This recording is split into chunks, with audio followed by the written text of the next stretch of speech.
Motivation quotidienne numéro 51. Éducation de la conscience. Il y a un constat que nous faisons tous qui s'exprime par ces mots. Celui-là est inconscient. Regarde comment il gère sa vie. Celui-là est très consciencieux.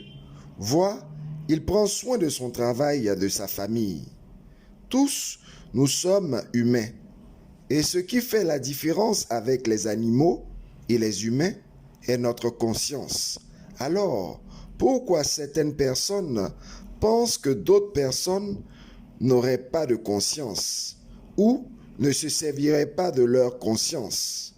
De même que l'on entretient son corps, ses muscles, par des activités physiques, on doit aussi entraîner sa conscience, l'éduquer.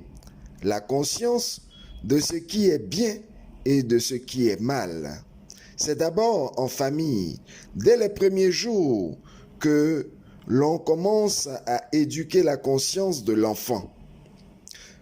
Que de mauvaises manières de voir la vie, que de mauvais comportements avons-nous installés chez des enfants par l'éducation? Harmonie ou discordance avec les principes naturels. Un exemple à Abidjan. Devant les écoles ou les jardins d'enfants, à l'école du dépôt des enfants ou quand on vient chercher les enfants, on enseigne la conscience droite aux enfants de respecter les règles de bonne conduite et de respecter l'autorité établie. L'enfant comprend bien, mais regardons le désordre pour stationner les véhicules.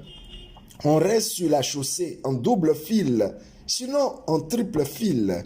Des paroles d'injures ou discourtois envers les autres parents. Tout le travail d'éduquer la conscience des enfants perd tout son sens par des petites actions. L'enfant est une mousse qui s'imprègne de toute conscience, connaissance et expérience parce qu'il est en apprentissage permanent. Oui, tu l'as bien entendu, en apprentissage permanent. Africaine et Africain nouveau, Ivoirienne et Ivoirien bois de manioc, l'enfant apprend partout et de tout. C'est nous qui faisons la conscience de l'Africain et de l'Ivoirien de demain. Un proverbe africain dit, le morceau de bois aura beau durer dans l'eau, il ne sera jamais caïman.